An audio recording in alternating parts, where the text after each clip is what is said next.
Hey everyone, Pastor Chris here. Welcome to Poolside Chat. Answered a question today. I want to let you into something. I was at a picnic for fire chaplains this afternoon. Super nice time. I would like to thank Pastor Anthony for hosting us, and just a great time together.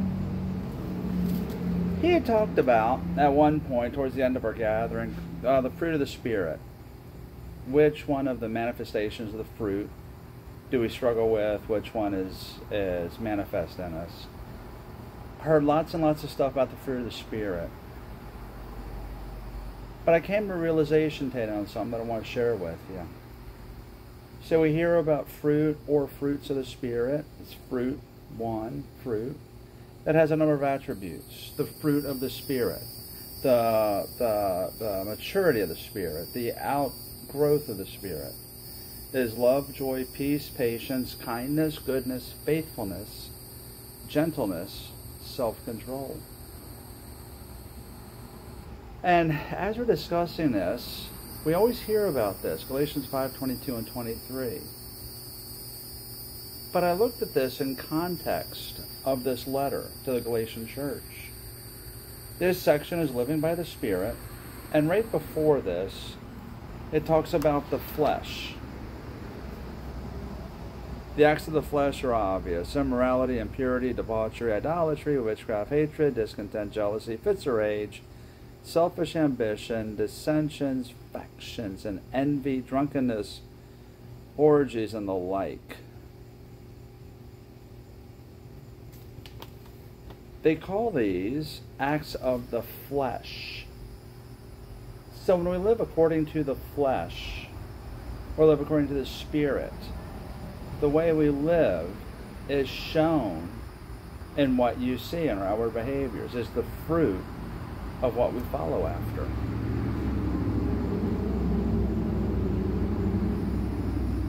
So there's a lot of talk about fruit and how do we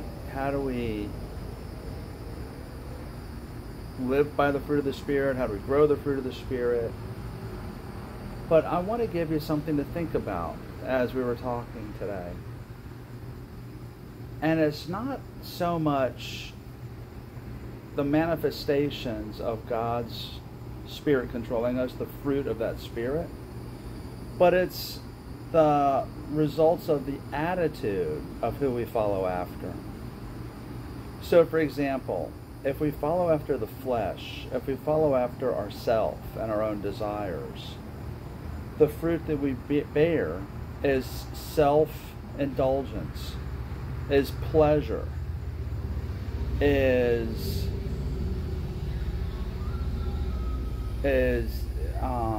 not jealousy, that's not the right word, but it's being inconsiderate of others' feelings. It's all about us, flesh, our desires. But if our motivation is the Spirit and controlled by God, the fruit that we manifest, the outward effects, comes out of our inner motivation.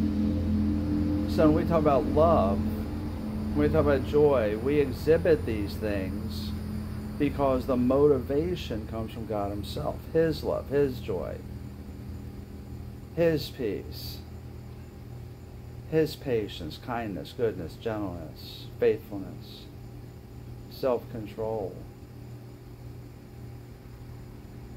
And I want to think, what I might challenge you to, and what I'm trying to say, don't focus on the attributes of the manifestations of the fruit, but focus on the motivations. What motivates you? What do you follow after?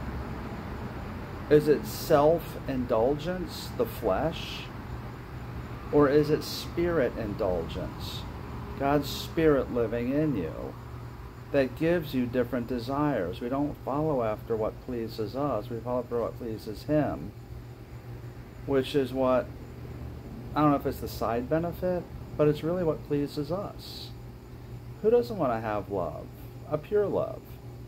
Who doesn't want to have joy in all situations, no matter what is going on? Who doesn't want to have peace? Not like out of fear, but out of love. Who doesn't want to have patience?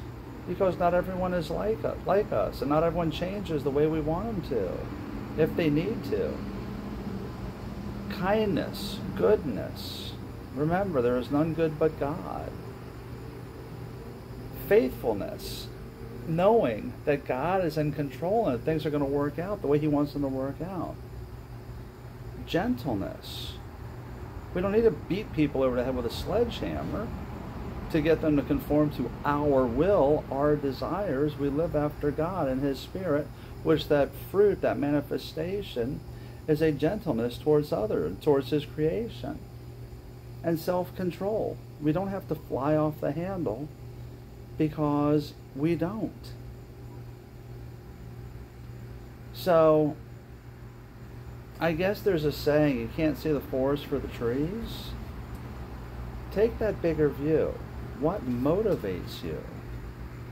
I mean, I don't always exhibit this fruit of the Spirit. Heaven only knows I don't. But then there are many times that I do. Because God controls me. It's not automatic, and I certainly don't exhibit it all the time. But when it comes out, you see who is in control. It's not selfish, fleshly motivation. It's God's Spirit motivation. So it's interesting to discuss this, and an interesting realization that I want to share with you today. So guys, thanks for joining.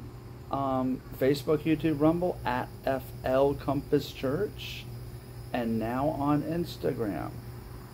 Let your friends know, check us out, share it, and have a great week.